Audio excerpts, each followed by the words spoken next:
Oh, dude, but it was great because like I actually think these are my first ever chili dogs. Like these, and they're a little bit spicy, and so like the Italian ice at the end of it was like They're perfect. a little bit spicy. They are a little bit spicy. God damn it! They're fucking good. This motherfucker wanted to get a hot dog that had mustard, onions, chili, relish, and cheese on it. And I'm like, do you Hold know what on, you let me look it up. like in the morning? Do you have any idea? Do you have any idea what your asshole will look like in the morning? It's bleeding and intestines hanging out. You're trying to tuck it back in one of those tucks from fucking the hemorrhoid company. Well, you know, you got blood everywhere. You're burping. But I I love. would definitely be. I wouldn't. Nah, listen. Let me tell you something. We're both fucking garbage disposals. You know that. I could eat any of that. You know, I try. Listen, like I said, I got a cheat day every week, but I do whatever the fuck I want. Sometimes it's Wednesdays. Sometimes it's Saturdays. I go to Tricky Nicky's maybe twice a month.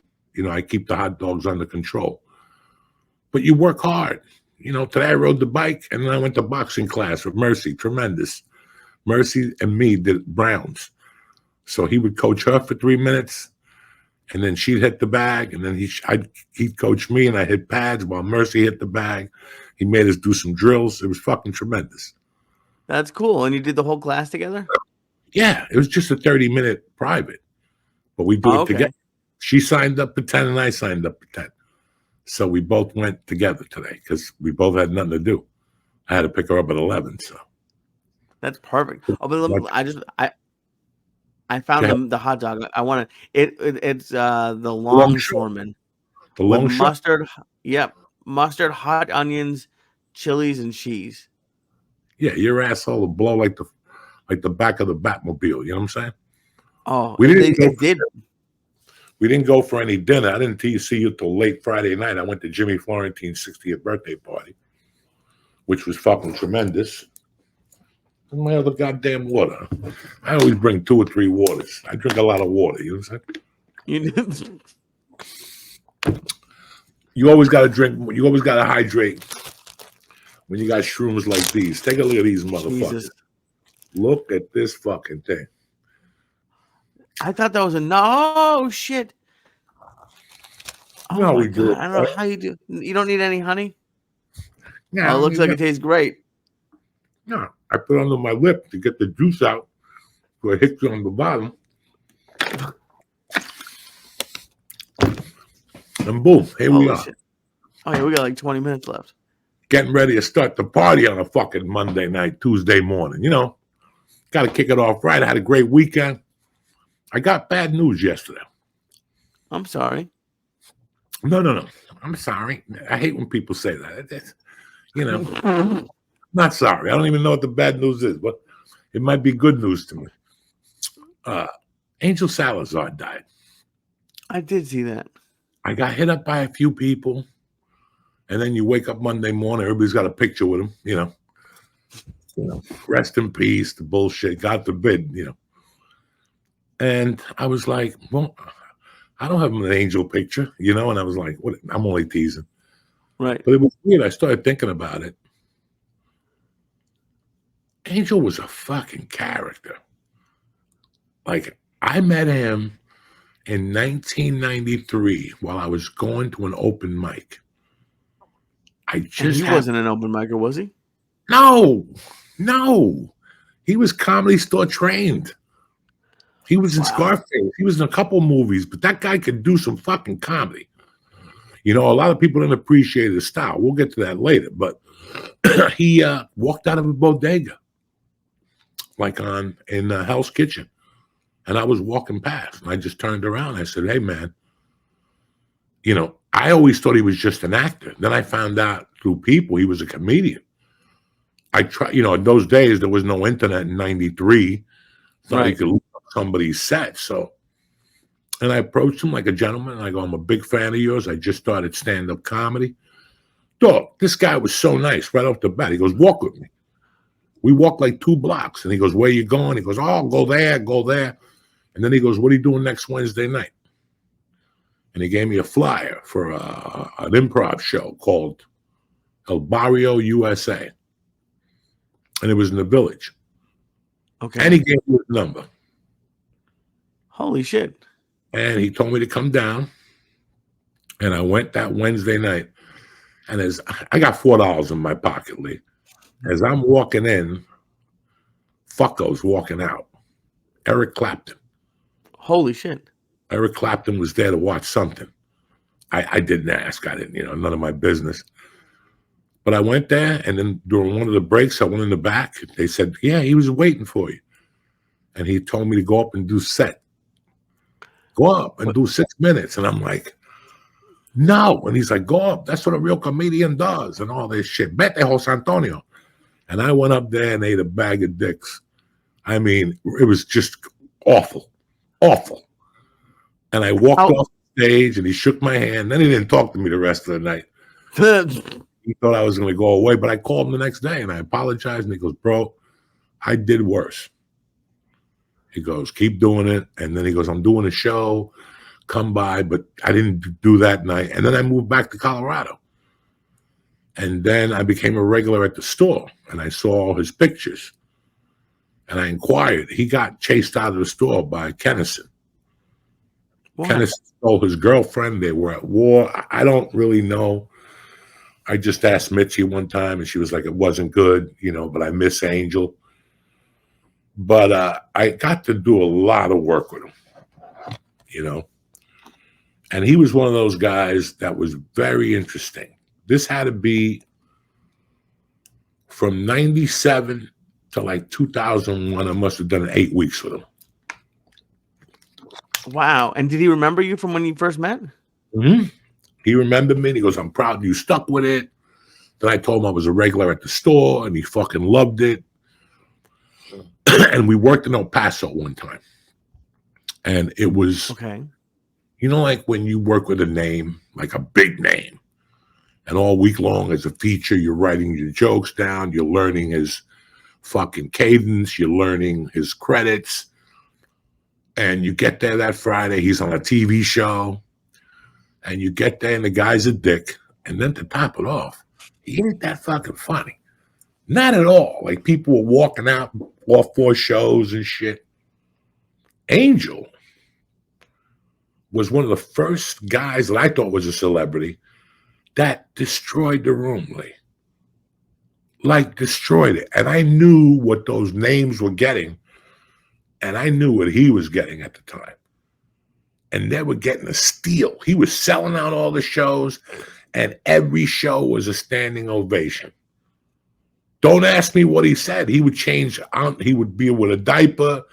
He would start off with a jeans, with a shirt, with an American flag. He'd come out to Bruce Springsteen. I mean, listen, he hadn't written a joke for 20 years when I was working with him. He was still talking about Born in the USA, but his opening was, how you doing, Spanish people? Where's my Puerto Ricans?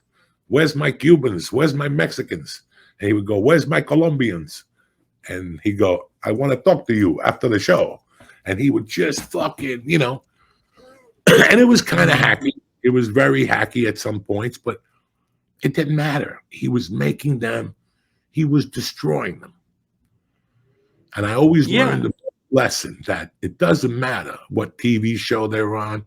You're going to bump into headliners, and you're going to go up to them afterwards and go, why didn't you ever go to LA? And they're going to go, we didn't like it. I'm married. My mother's in a wheelchair, whatever. And you're going to go, wow, if you ever went to LA, you'd kill him. You'd fucking kill him. Oh, yeah. There's tens of cool that, those guys.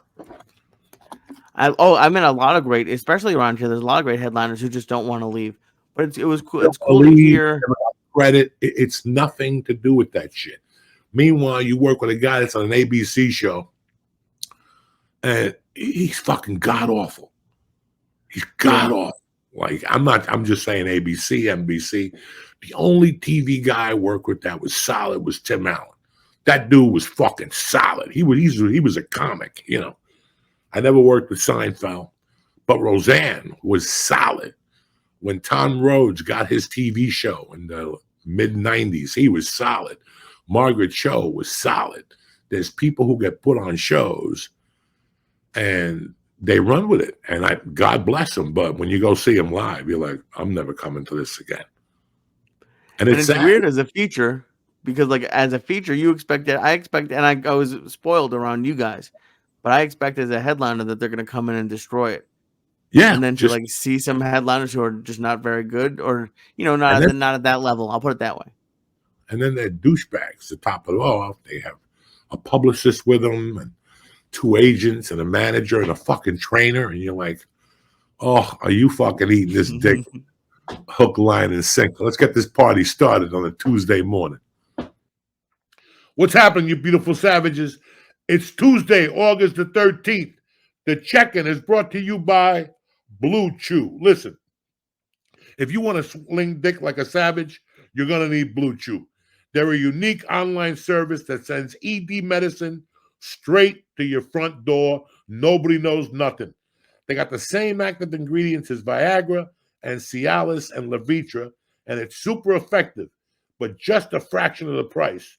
No matter what mood you're in, Bluechew will help you get that thing hard so you're always ready for action. Listen, I'm 61, right? I don't really need Bluechew, but I know if I'm going to fool around, I always take a Bluechew just in case. Why show up with one gun with one bullet in it? You want to show up with all the bullets. So just sign up at bluechew.com, meet with one of their licensed medical providers, and if you're approved, you'll get your prescription in just a few days. And it comes in the mail. The mailman won't even know. That's how tremendous Bluechew is. Bluechew wants to help you have better sex. Discover your options at bluechew.com. And we're going to get you a special deal to check in listeners. You ready? Try Bluechew for free when you press in promo code Joey, Joey, at checkout.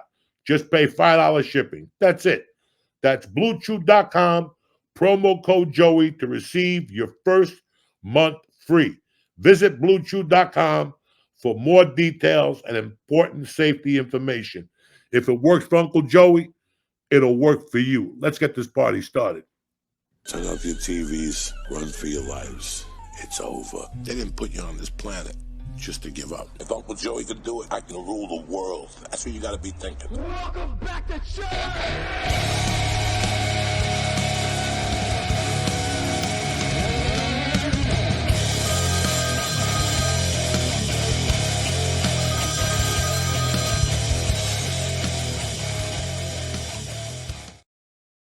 What up, my brother?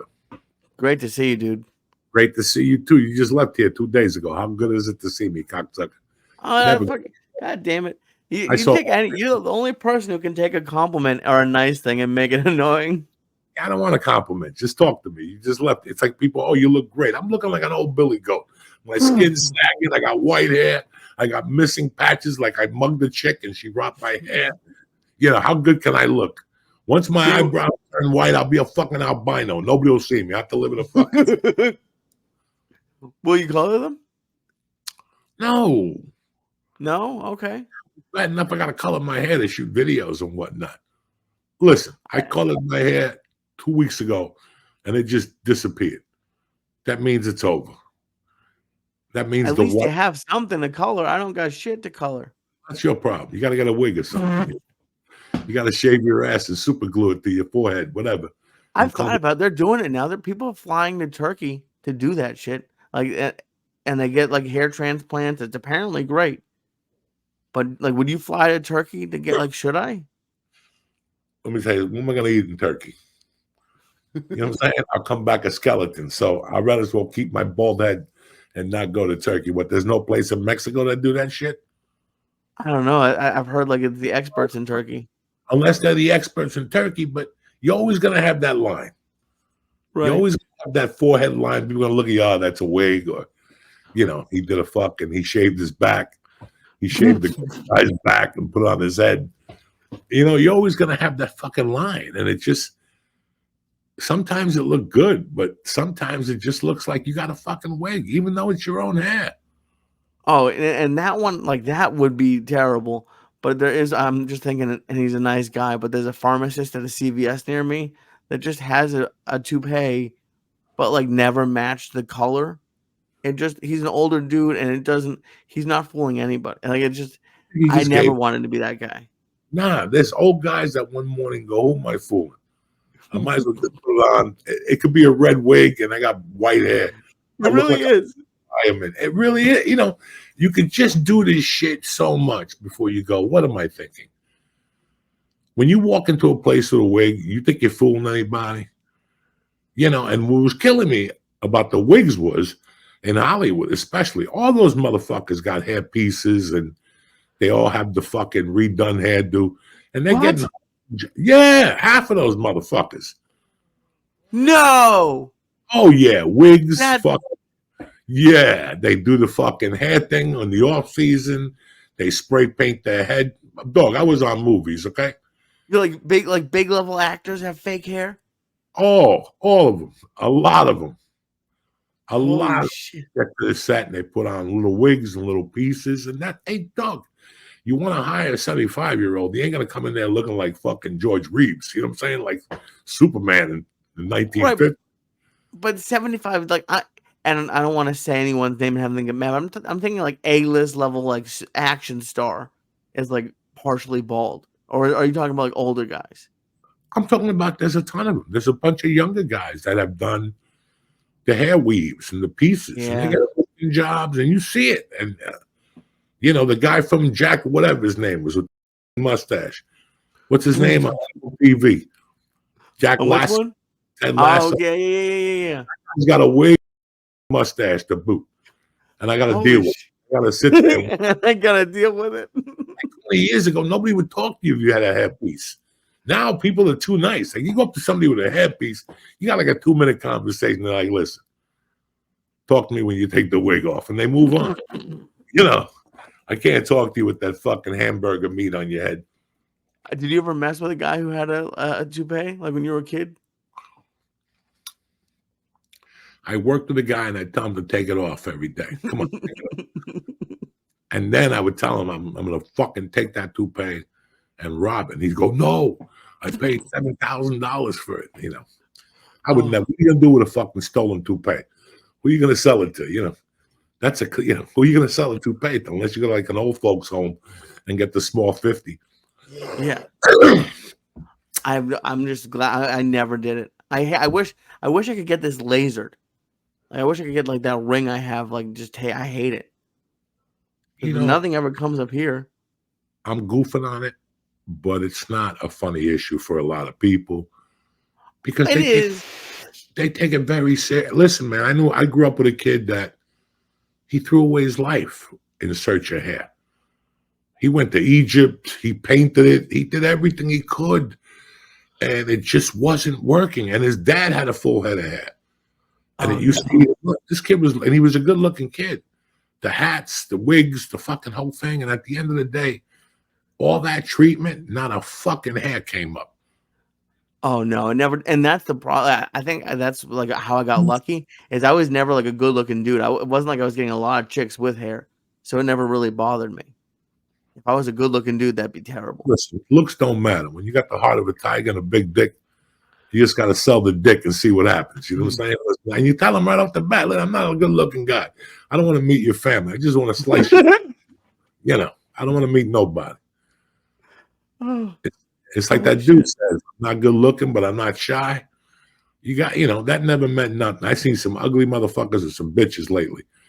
And it's the money, or it's just that they're honest. Women are sick and tired of dealing with pretty boys that are fucking eating somebody else's asshole, you know. They just get sick of it. Some women, with chubby, ugly dude ain't gonna cheat on you, and he's gonna eat your ass. No! Like it's the last asshole in the world. So, but I'm gonna put that on my Tinder profile. What's that? I'll eat your asshole. You used to tell me to do that when I first broke up with Paulo. You used to tell me to write some crazy shit in my Tinder. Crazy shit. Women don't want to talk to guys with flowers. If you're on Tinder, it's because you want to be manipulated, and somebody throws you out a window, you know, and eat your ass while you're waiting for the ambulance. There's always something. Bro, people are fucking nuts, okay?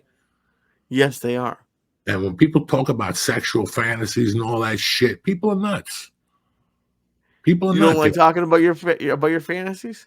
Listen, I'm lucky I pumped 3 times and eat some pump.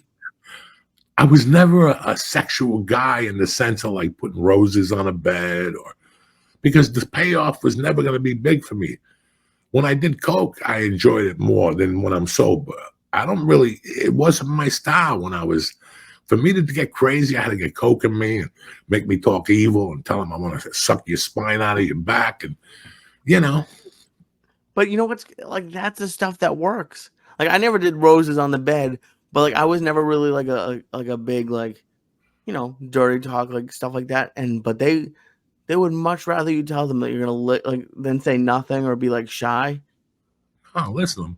And I didn't write the rules. I saw it. I saw a friend of mine when we were very young. Just tell women, listen, we could talk and bullshit. I got a gram of fucking coke. Let's put it on your titties and let's shoot a dart at them. Whatever. And the girls would leave with them. And here your whole life you think, and there's some women who do want gentlemen. There's still some very decent women left. I'm not saying, of course. But look at this as Tinder. A whole. I didn't come from a Tinder lifestyle. No. Somewhere that you could go home, even if you could just go home and call a number. And who's available in my area? Well, we got a fucking chick with a missing foot down on 74th Street. You know, that's pretty much what Tinder is. Yeah, it's me telling you I want to get laid tonight. That's what they like advertise it as, but then like, you know, it's guys and girls are just different. There are some women who will do that, but most of them, like, you know, they want. Listen, I don't even understand it. I'd be scared to go there. Who would? Look, I was always very scared of that. I don't know who I'm going to meet.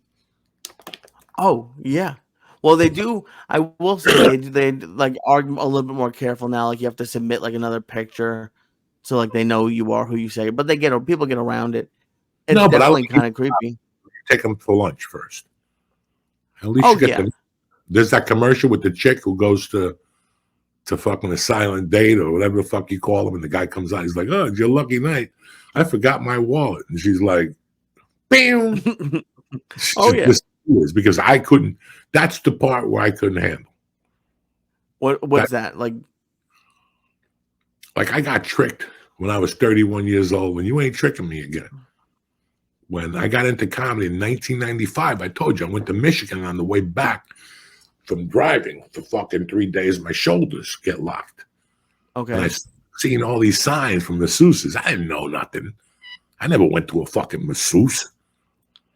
And I went to a masseuse in some part of Michigan. When I walked in there, the girl was fucking amazing.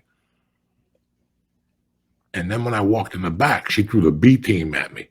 She threw a little chick that looked like a grandma that kept saying, I hand job $40. And I'm like, why would I want to? I started arguing with her. I'm like, I'm out of here. What the fuck has the world come to? A hand job for $40? I just gave you 40. I don't want no hand job. Take pants off. Why? I want my shoulder rubbed. Like I've never really, I don't know. It's not my fucking style, you know. And but how does that? Why would you have to do that for dating? I want to get to know. I want to talk to somebody first before I just meet them somewhere. And I'm sure. What if I show up and you got tricked? Yeah, I got tricked because the girl sold me fucking false advertising. Oh, for the massage. And also, she takes me in the back with the wonton dragon. I don't need this shit in my life. Oh, I haven't gotten tricked. I just think, you know, it's the same thing. Everyone puts up their best looking picture. But somebody in our circle in LA got tricked one night. I can't remember who, but even if I remembered, I couldn't tell I wouldn't say his name. Right, of course not. This had to be about 2014. Somebody from the HaHa went on one of those pages. Where the chicks charge you like $50. I don't fucking know. I heard the story like weeks later, and when he got there, it was a black chick, and they mugged him. Damn, that is scary. I've heard about that in Vegas too. Like, never get like a hooker on the street. They'll come in. They'll take your stuff when you're in the shower, in the bathroom. People are, Lee. I'm very cautious of that shit. And I don't know. I just rather whack off than fucking have to go through that whole process. Somebody coming to your house at 2 a.m. I don't know. I don't know what they're going to be talking about. You know, I don't know if they're going to come in here and start talking to me about Martians and ayahuasca. Yeah. And that they were fucking transported to another planet. I can't call 911 because I invited her in. You know. But you start talking to me about that silly shit, I'm gonna Oh lose yeah. my mind, especially at 3 in the morning when I'm doing blow. See, that's the thing. I never had drugs involved. I would have like snacks for them, and that was. But there were some crazy. There's some people who were just saying some stuff that you would Yeah. never. What do you say? You got some chubby chicks coming over. You gotta have some snacks for them. Oh, I always had snacks. There was. You're a dude like that. Oh, I have stuff for them to go, like a little goodie bag. Oh my You have to God, be you're nice. a gentleman. I don't know. I just couldn't. In today's world, I wouldn't do well. Like when people, I remember the first time I slid into your DMs. They weren't talking to me. It was somebody else. Like DMs. I don't even know what they're talking about. Nobody's ever slid into. And then they're like direct messages, and I'm like, oh, okay, I got it. I don't know nothing about that slipping into somebody's. How do you slip into somebody's DM? Oh, it takes like a different level of confidence, because with the dating apps, you have to like both say that you want to talk to each other, and then you can talk to each other. On DMs, for most people, you could just send them a message. Some people you have to follow, but if you see a girl that you like, you could in theory just message her, be like, "You're pretty," like just that's what sliding into the DMs is. I've like talked to girls on there, but never. Like, it was never me reaching out to them, be like, "Oh, you're hot." That's a different level of confidence. Oh, they're kicking in already? Oh, because I ate a yeah. bunch. I started eating them about 6:15. I took some edibles. So why did you take more? Because how are you gonna fucking be a bartender and be an AA? You know, nobody wants to sit at a bar and buy a drink from a fucking AA guy. He's looking at you selling your vodka tonic, but at the same time, he's like, "You're ruining your life, cocksucker." You know, it's insane. How can I talk about shrooms if I don't eat one and toast you guys on a beautiful Tuesday morning? That's what real gentlemen do. They toast you. Good morning. Take a mushroom out. Like you right now. If you had any heart, you'd eat another edible right now. It's Tuesday. You're going to be on a train at 4. You don't want to be awake in the morning. You want to sleep on that fucking animal. Oh, gee, I would. I can't hit another 100 milligrams. Are you crazy? Sure. You saw me. You saw me on Saturday night. I had food dripping everywhere. You just walked. You're not in training. The best was he told me he was going home to have a diet meal. Oh, I did. I had 2 of them. Wawa went home and had the diet meal to boot. Oh yeah, but I didn't get a sandwich at Wawa. Should we back up? Or you want to? Yeah, I did. I did. Dude, I've been doing really well. I've lost like over 20 pounds recently, but I got back on Saturday night and I stopped at Wawa to, let me tell you the honest to God truth, to get a fork and a knife to eat those diet meals. And then when I was there, because we drove back from the city, I felt like I was getting smuggled because I was really high, and we went from one car to another car. And at the end of that drive, my mouth was so hot and so dry. I got to Wawa and I was like, "You got me a milkshake there before." So I got a milkshake, and then, it just sort of derailed. They have ketchup chips at Wawa. So I ate like a fucking animal on Saturday night. And then I did eat 2 diet meals. Jesus, Lee. Oh, it was a lot. I didn't eat much. On Saturday night. But kept the hot dogs light. I had a protein shake when I got in the car, and I had a light breakfast. And then we got to Kill Tony, and that fucking chef was there from Instagram. And he was like, "Did you eat?" And I'm like, "No, but I could eat. I've smoked some dope." And I went in there, and he was pushing the great sandwiches. The guy from White Plains. I have his card in my fucking wallet. Now I read his name out because he did a great job. And I ate 4 meatballs, and what I was craving, just a tiny plate of baked ziti. I craved that. Ziti was that. Oh. Yeah, I took the meatball, put it on it, and let the sauce on the fucking ziti. I killed 1 plate of ziti and 4 fucking meatballs. And I was like, and he kept pushing the sandwiches on me. That looked delicious. I just don't like eggplant. Me either, usually, but it was that's how good it was. Is I had a chicken cutlet, like roasted eggplant and roasted red peppers, and I don't like eggplant or red peppers. And both, it was so good. Bread was up there bread. That ain't even Jersey bread. Jersey bread ain't that good. That's real bread. That's that Brooklyn bread, that White Plains bread. That shit could fucking, you can't put that down. It was huge too. It was like what, 6 foot subs or something? Yeah, you're not putting that fucking bread down with sauce around you or a No. meatball. You don't even need the rest of the food. Bread, meatball, and it's horrible for you, but yeah, not horrible. The meatballs are like 2-3 points, but they put veal and those are real meatballs. So you Right. can't. Plus, you're eating like 17 of them.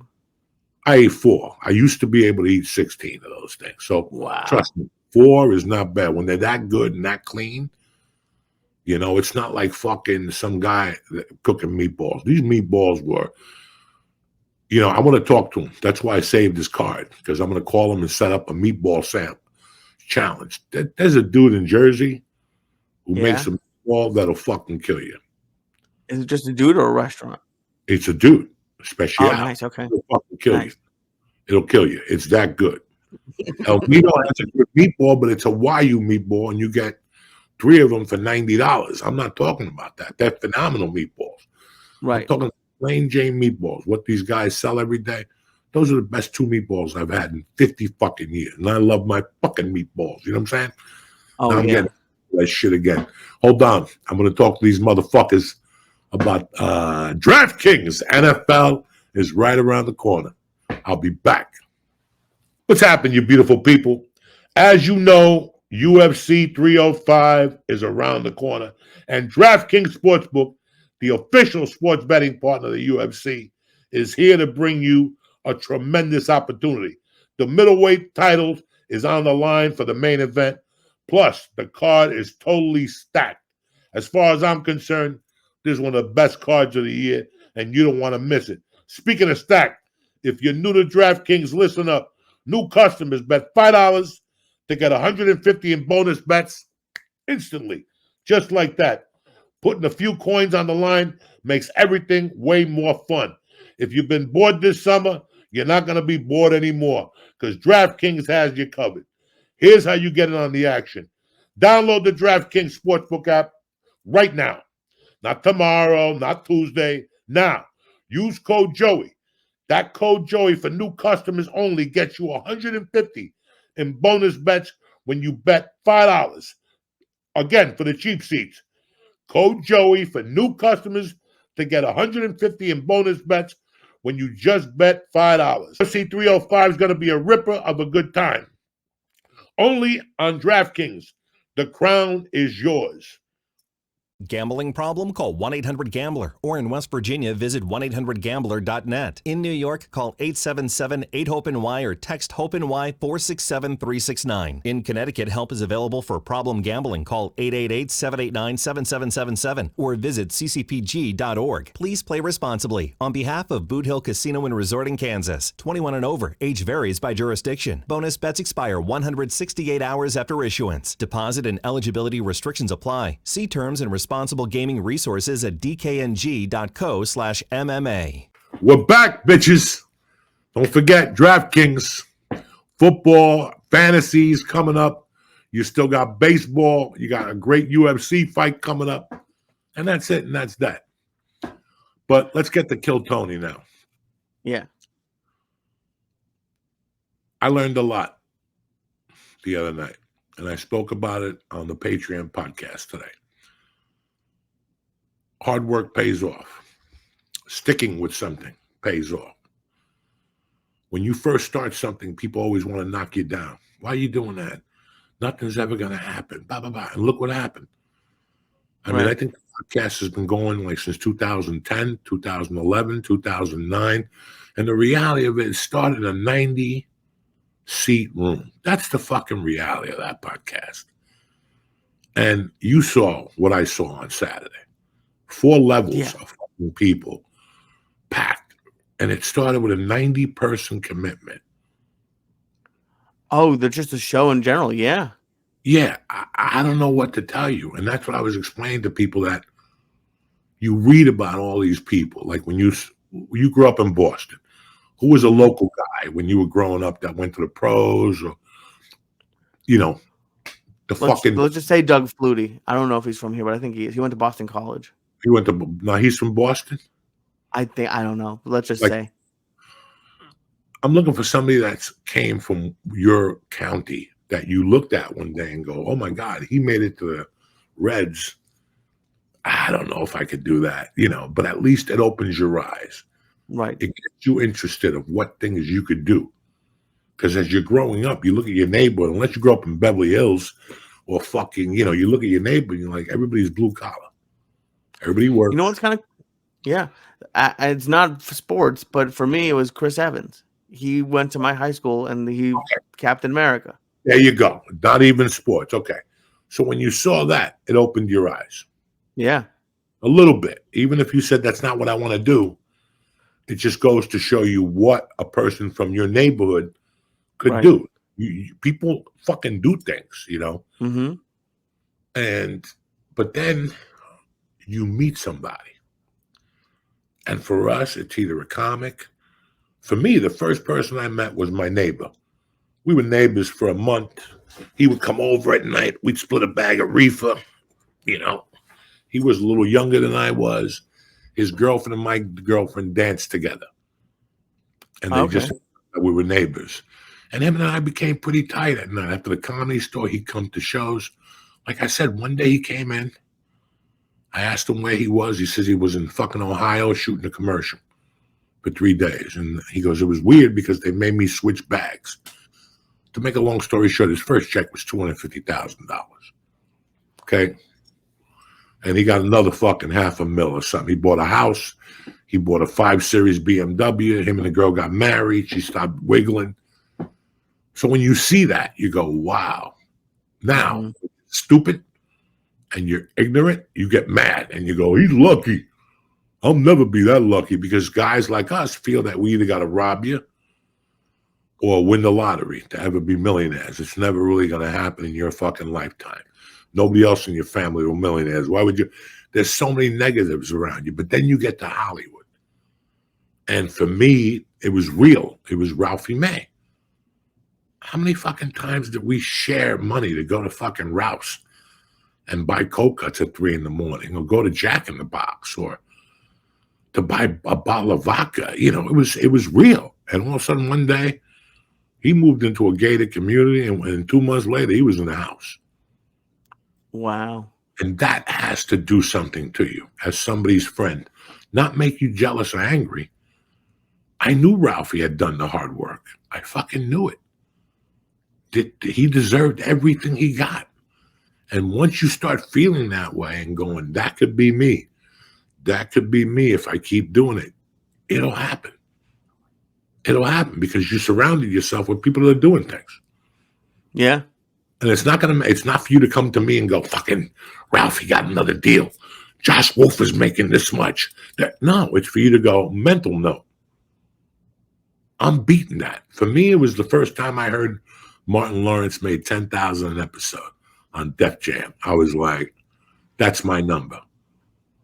Yeah, that's a fucking good number. That's a good number, But to walk in there and see the hard work, and then see the people from the Comedy Store, to look at Dice, to look at Pauly Shore, and just the generations of the store, Like, I'm the class of 97. I don't know.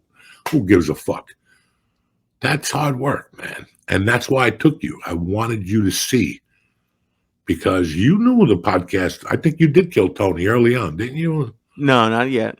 Didn't you go down there with me when I did it one time? Remember, I was doing it on a Monday night or something. I don't think I was there, but I've watched it, and it's yeah. That was exactly how I felt there on Saturday night. That's what I'm trying to do, and to see, like I had never met Attell before. Sal Volcano was there. Just everyone was there. But it was really cool to, like, exactly what you were saying. Just be like, you know what? I'm not going on stage tonight, but maybe, like, if I keep working, maybe I'll either do a show at then, maybe, or do my own version of Madison Square. Like my version of Madison Square Garden is the Wilbur. Listen, like, that's what I want to do. It's your success. Mm-hmm. It may not be the Garden, Lee. It may not be the Garden. It may be something smaller. But that feeling when you see your hard work, like on stage, Lee, I couldn't breathe. And then stop clapping. No. When it got real for me was when I looked up. That's when At I the got People or the Jumbotron or both? the Jumbotron. At the People in the top row. And I counted the rows down. And for every row was like 7 years of my life I dedicated to get to that row. So I've been doing comedy about 30 something years. It was 4 rows. It was like 7 years a row. That's what as soon as I looked at it, I wasn't thinking of jokes. I wasn't thinking of anything. I was just thinking about how great it was that I got on that stage that night and how great it was that I stuck with it, not knowing any of this shit was going to evolve, you know? And then when Aaron, whatever came on, he started throwing footballs. I started throwing weed. No, you didn't. That's I threw awesome. weed that was tremendous at this guy. He was from Jersey. He tweeted me. I see he wants me to know where I got it from a friend of mine. But all that was, to me, was a great way to end or a great way to start again. You know, So nothing could top that night for me unless I, in 2 years, make a goal to sell that out. right. I don't need that goal, but I'm pretty Okay. happy with seeing what my work did. And if it was the Garden, then so be it. For some people, it might have been a movie, a TV show. For me, it was never the Garden until I looked at those things and I looked at what that place meant to me, how many people I went there to see and all. From fights to basketball games to concerts, hockey games, college basketball. So it just it hit a little different, you know. When did you start feeling that way? Like, because even being like backstage there must have been pretty cool for you. No. Or no, and not then. Okay. Didn't have an idea of what was going on, and while I was talking to the audience, they looked like any other audience in front of you. Right. I Okay. looked to the left and I go, holy. And then I looked around the rim and I'm like, and right there, I counted the levels and I go, about 7 years apiece. They're clapping and yelling and Joey, and I'm like calculating shit. Yeah, it was like the equalizer. It slowed down. Like I was thinking, I was laughing to myself because every time I do a show now, people will say like, "Oh, how much time do you want me to do or this or that?" And you always used to laugh at me about that, but then you got the call to like tell you what you were doing, like basically on the way to the. Hey, you saw that. You heard it. People think like, you know, I got the call. They told me I was going up and they were going to do something. But you were in the car with me at approximately 5 o'clock, right? When they called and said, this is what you're doing in 2 hours. You're going on stage for the few minutes. And you're going on stage. You know, and people were like, hit me up. Why did you do more time? You just bailed. Dog, the show was over. Yeah. Oh, yeah. Over. He even said it. We got to rush through this because we ran out of time. They had a 10 o'clock or they got fined. Yeah, I forget who I was talking to. It wasn't anyone involved with the show, but there's like a humongous. It's not like a $500 fine. It's like tens of thousands of dollars for a minute or something. A minute they charge you by, like 8,000 a minute, 10,000 a minute. So nobody wants to pay for that shit unless you don't give a fuck. Unless you just go rip the check up, rip it up. It don't matter. I almost got kicked out. It was almost like another South Point, but thankfully it wasn't edibles. Thankfully, I didn't have a problem. But like they take security serious. Like it's not just some security guard that they hire for $10. These guys are like for 2 hours. So shame on them. At 10:10, they decided at 9:45, they decided they wanted to throw you out. And that's got to be Johnny White Man. You know, he's not even the security. He's like the help they got, like from that security detail, those places that they give you a shirt that night in $12.50 and you go home with a fucking hamburger. You can't have a gun or a water pistol. That's why it was 10 o'clock. The show was ending at 10. He decided to come up to you at 9:45. Oh, yeah. Yes, is Jesus left fucking Chicago.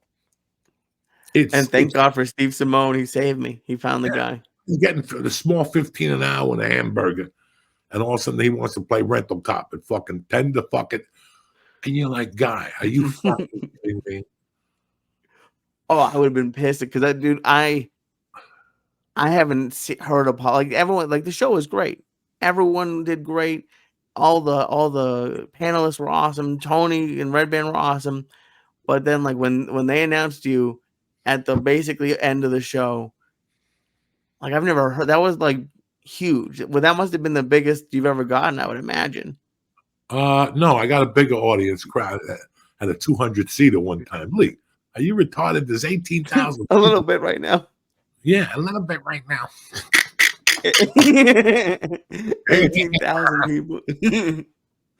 18,000 people. Even if 10,000 of them shut up, I would have still had, it was surreal. I didn't let it, the only problem I had was I couldn't breathe. And how long did it take you to catch that? 10 or 15 minutes. Because their energy was 18,000 coming at you. Right. And it felt like their energy wouldn't let my stomach expand.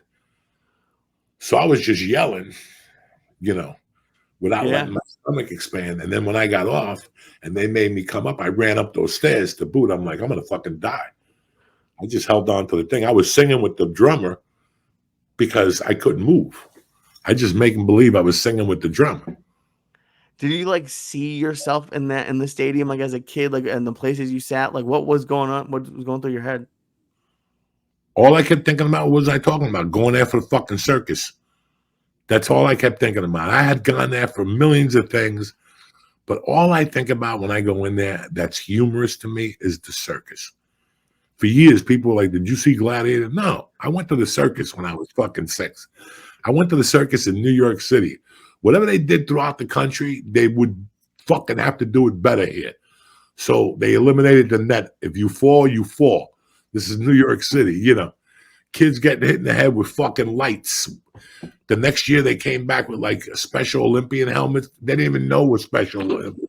They were like homemade helmets that your father made for you so you wouldn't get hit with a light in the head at Madison Square. That's all I could think about. I could think about walking there. I wasn't thinking about anything. I even told Rogan right in front of you. You were sitting right there when I go, Doug, I don't know what I'm going to say. I knew that was true. And he was pissed. He's like, you don't know what you're going to say. I go, no. You have anything for me to say? And he was like, I don't know. And I asked you, and you hit me with something weird. And I'm like, nah, I can't say any of that shit. I got to hit these motherfuckers like, Johnny Bench in 73. Woo!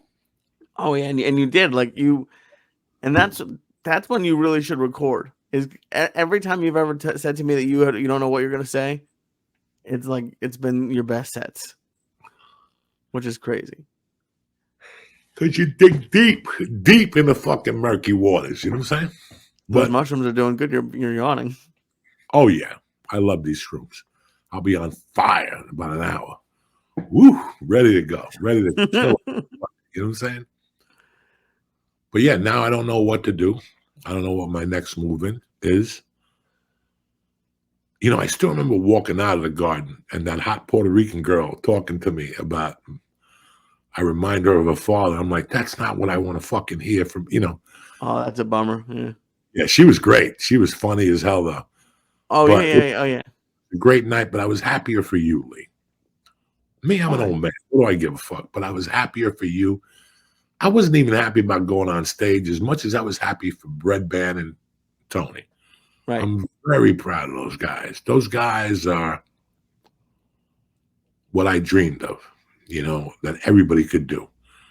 No matter what, if you're a guitarist, once you pick what you want, you have to push. And I know, bro, he got into tens of millions of arguments with agents over that show. Trust me. Tony?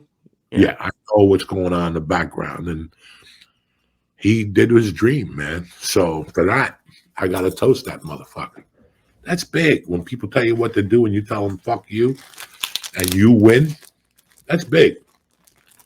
That's like when they, Roseanne, or when you take that role and you win, they can't fuck with you no more. Yeah, I didn't know. Jesus Christ. I didn't know any of that was happening, but it's just crazy in the last, it seems like 4 years or so. They taste good. They have pepper in them. They're peppery. It tastes like that shit that looks like shoe leather at the stores. The chick that looks like shoe leather? What chick? I don't know. The fucking Beef jerky? beef jerky. It tastes Okay. When they say it's going to be peppery, that's what this tastes like. These are peppery mushrooms for any event. You know what I'm saying? It's gonna do a lot more than a fucking beef jerky. Oh yeah, I'll be up till 4 a.m. tonight, looking out windows, looking for UFOs, waiting for the Jews to strike. You know. Oh, we're coming. No, it's getting ugly out there. They're doing something. Oh, they sent U.S. sent stuff over there. So yeah, there might not be a school year. So you know what I'm saying. There might not be a lot of things in September. So if you're going on vacation in August, take the shit that you love.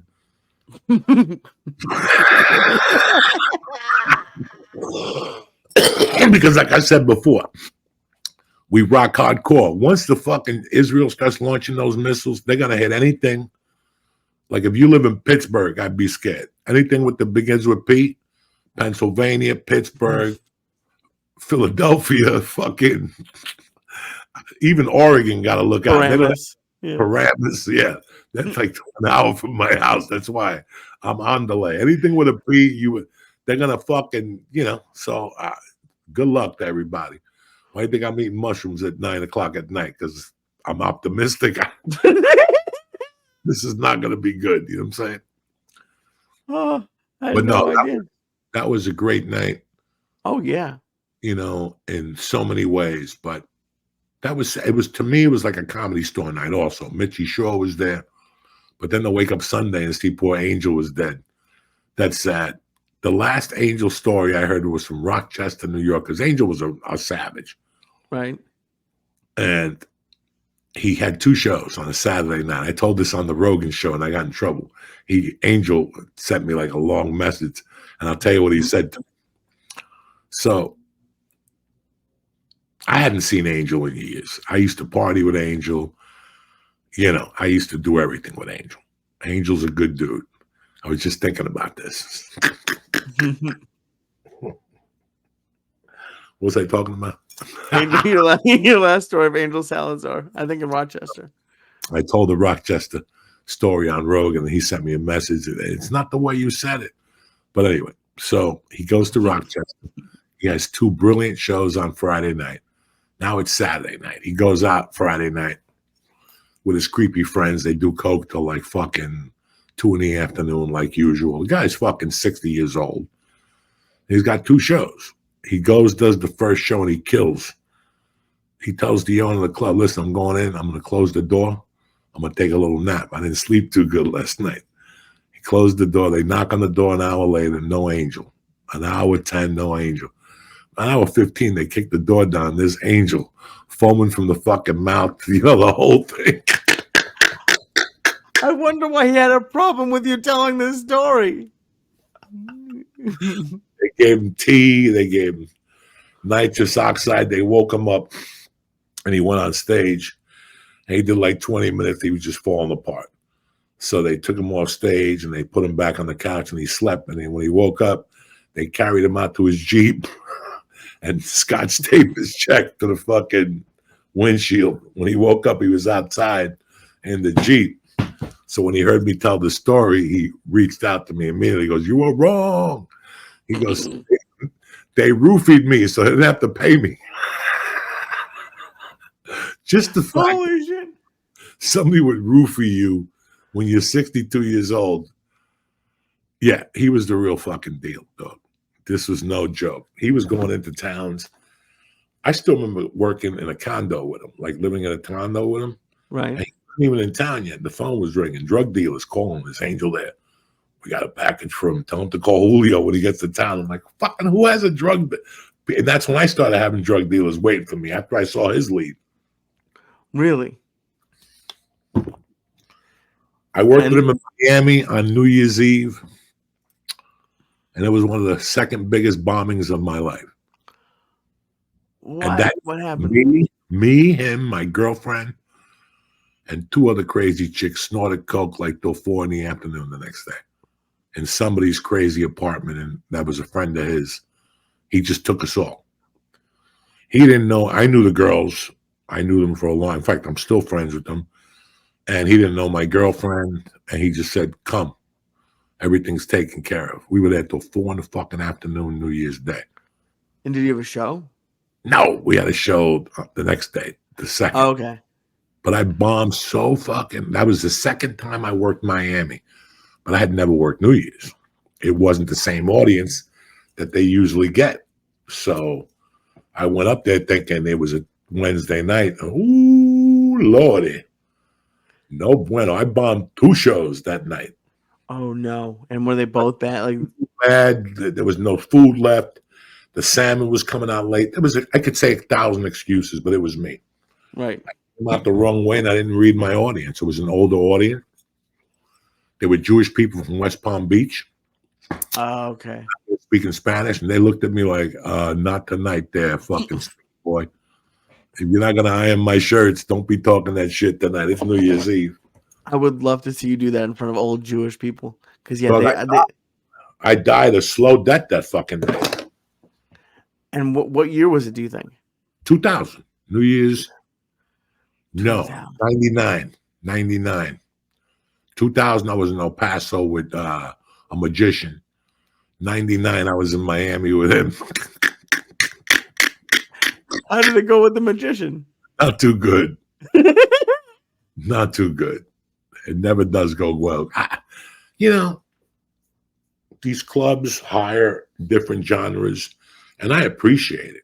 But New Year's Eve, unless you got a lame fucking audience, who wants to see a fucking magician on New Year's Eve? Right. I mean, unless Who you was like, even... I mean, who wants to see a fucking magician? Who would take the honey?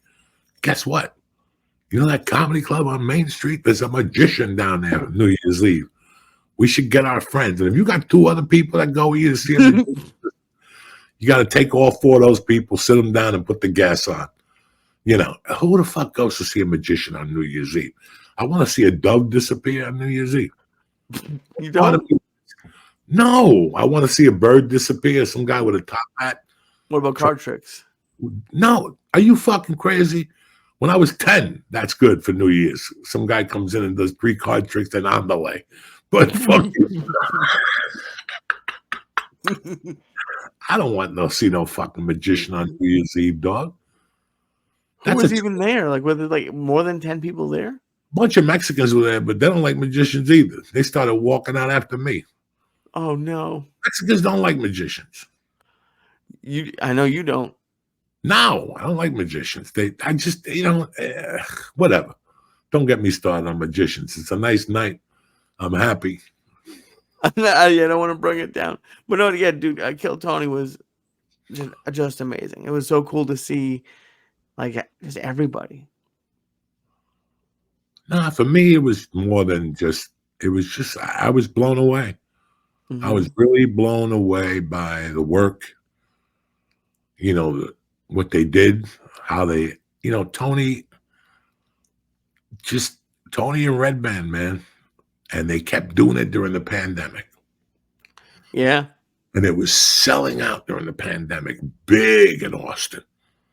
And I'm like, these guys, anybody who went out during the pandemic like that and worked, people didn't forget.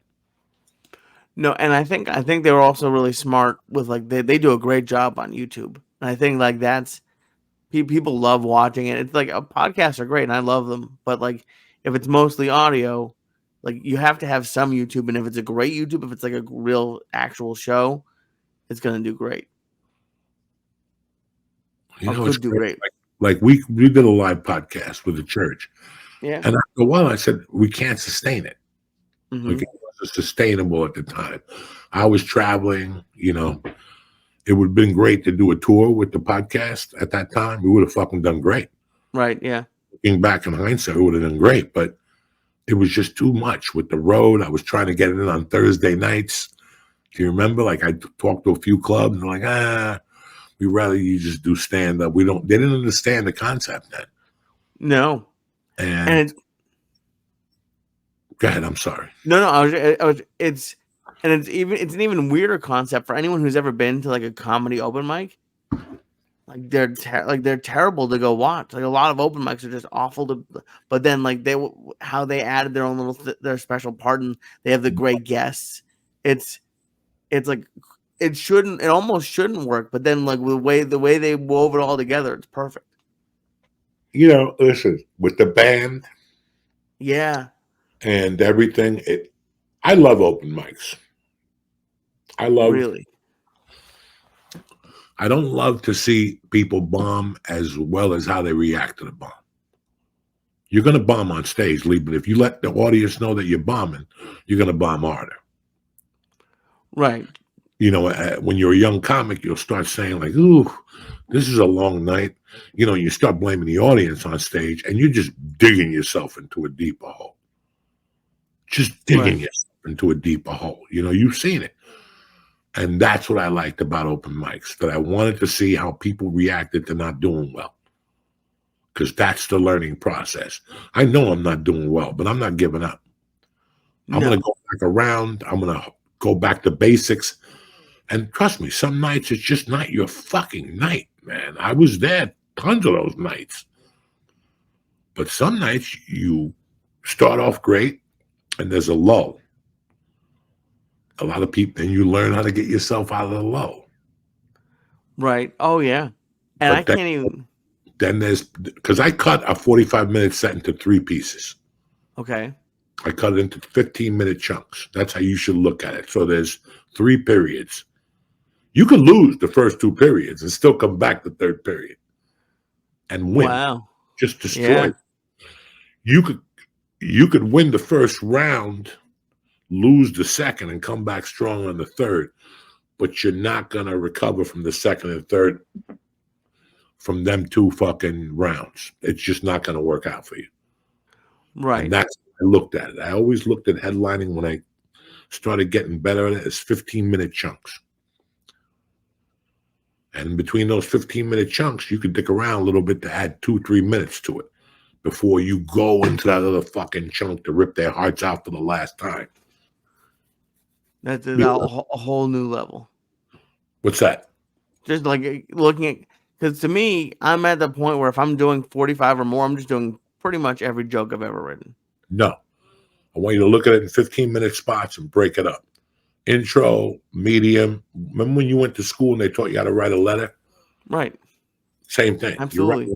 I'm writing a letter to the audience. So you have the first paragraph, you have your second paragraph, and then you close strong in your 3rd paragraph. You can't lose the first. You could lose the first 2 and come back so deadly in the 3rd that it's fucking, but that's how you have to look at it. And those segues, that's when you have your 2 minutes to drink your water, giggle a little bit, say whatever you have to just in between that to kill time. Right. But it is also, it's hard with the open mics. It's hard to do that in 5 minutes. It's hard in 1 minute. It's almost impossible. If you're an open mic, when I give you 15 minutes, I want you to chop it up into 3s. Right. Oh, yeah. I give you 10 minutes. You're going to chop it up into 3s. You're going to have 3 rounds of 3 minutes. You're always going to divide your sets like that. And that's going to make you a lot better when you go up there. I want you to know where you are every minute of your set. So I don't want you just to go up there. I want you to actually say, this is my intro. This is what they're first going to see. This is what they're going to see. And they're going to make a decision within, I don't know what the consensus is, 28 seconds, whether they like me or they don't. Interesting. Okay. If I go over that role, then I got him. But you know what? I'm not fucking Richard Pryor. I might not get him in the 2nd round. Something might happen. Somebody drops a dish. I say the wrong joke. I say the word cunt on stage, which is terrible, which I never did. But I'm just fucking saying. Sometimes you get that lost. Now, instead of them showing that you're losing the war, you stand firm. You put the microphone back and you go back to your basics. You go back to 1. And you never address it. You just keep going. No, you address it, but go back to 1. What did you do in 1? You tried to win them over. Slow it down. Slow it down. Things got out of control. You ever get into an argument with somebody You go slow it down. Things got a little out of control, and you end up hugging and kissing, and that's the same thing. Sometimes in the second quarter, things get out of control. Yeah. I said something, you said something, she dropped a glass. I didn't know that she had a retarded son, and I called somebody a retard. All these things happen. Right. But if I let you know that I'm dying, you're going to die. I'm not ever fucking let you know that I'm dying. Even though if I'm on my last fucking, and the times I died early was because I let them know I was dying. Why would I let them know they're dying? They see that I'm fucking dying up here. So why would I keep them? Oh, this is a long night. I could see you guys don't have a sense of humor. Now you start turning on them. And now you're really not going to get nowhere. I'd rather you get out of there as a gentleman, and they'll come back and see you a second time because everybody knows you have a bad night. But don't run off the stage and say, you guys don't have a sense of humor, blah, blah, blah, blah, blah, blah. I was so high on the mushrooms just now, I thought you were me. I'm looking at you like a fucking mirror. That must have been, I don't know who that it's scarier for. Probably for you. You look at it, and I didn't look at it like that the first 10 years. Don't think I looked at it the first 10 years because I would have gone farther in my career. I looked at this when I started planning. When you started planning? When I started headlining. Okay, got it.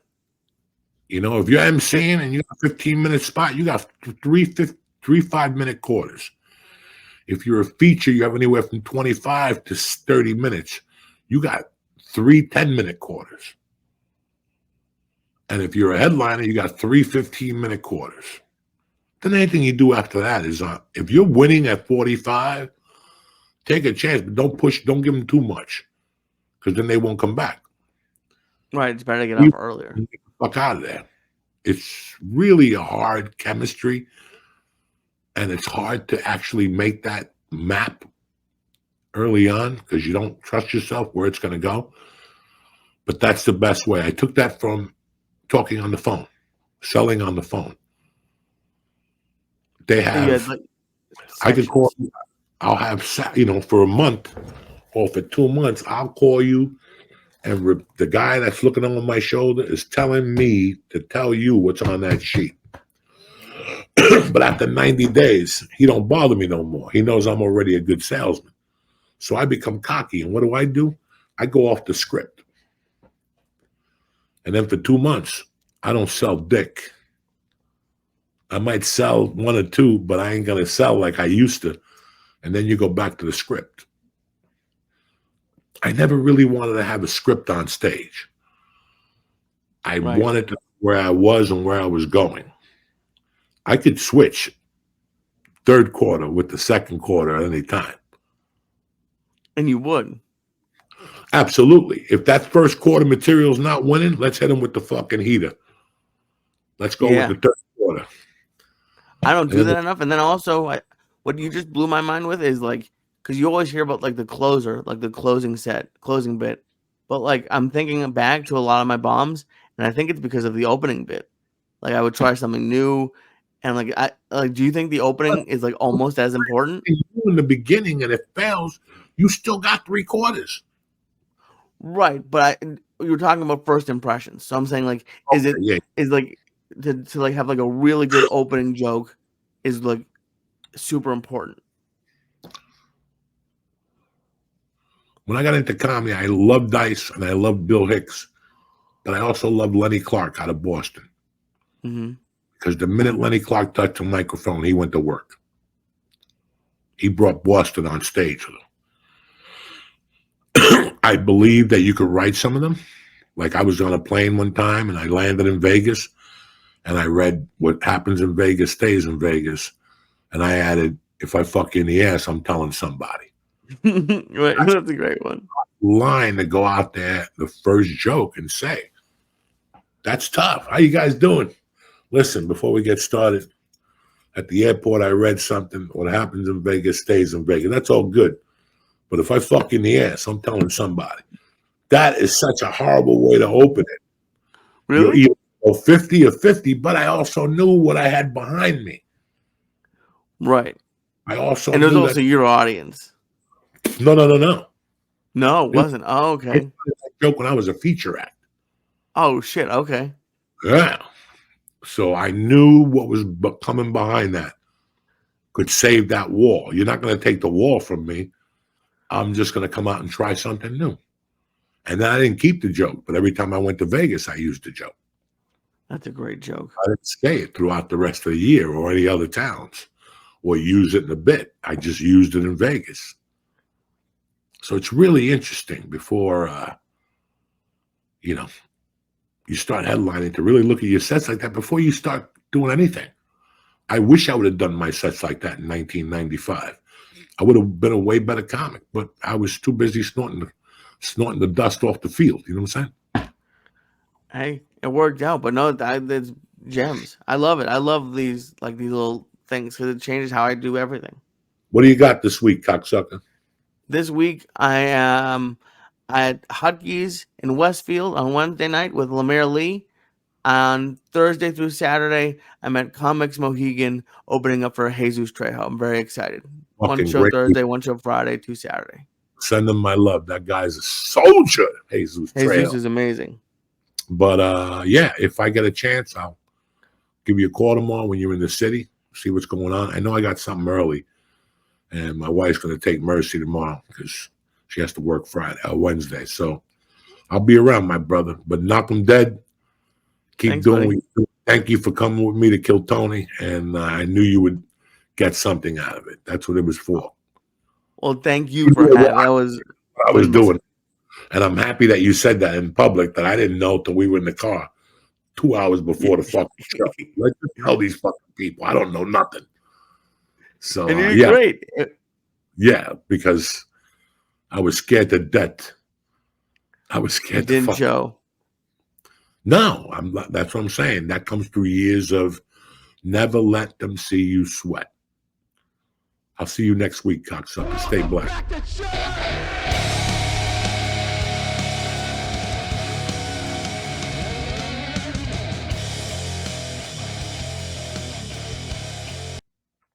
What's happening, you beautiful savages? It's Tuesday, August the 13th. The check-in is brought to you by Bluechew. Listen, if you want to sling dick like a savage, you're going to need Bluechew. They're a unique online service that sends ED medicine straight to your front door. Nobody knows nothing. They got the same active ingredients as Viagra and Cialis and Levitra, and it's super effective, but just a fraction of the price. No matter what mood you're in, Bluechew will help you get that thing hard so you're always ready for action. Listen, I'm 61, right? I don't really need Bluechew, but I know if I'm going to fool around, I always take a Bluechew just in case. Why show up with one gun with one bullet in it? You want to show up with all the bullets. So just sign up at Bluechew.com, meet with one of their licensed medical providers, and if you're approved, you'll get your prescription in just a few days. And it comes in the mail, the mailman won't even know. That's how tremendous Bluechew is. Bluechew wants to help you have better sex. Discover your options at Bluechew.com. And we're going to get you a special deal to check in listeners. You ready? Try Bluechew for free when you press in promo code Joey, Joey, at checkout. Just pay $5 shipping. That's it. That's Bluechew.com, promo code Joey to receive your first month free. Visit Bluechew.com for more details and important safety information. If it works for Uncle Joey, it'll work for you. Let's get this party started.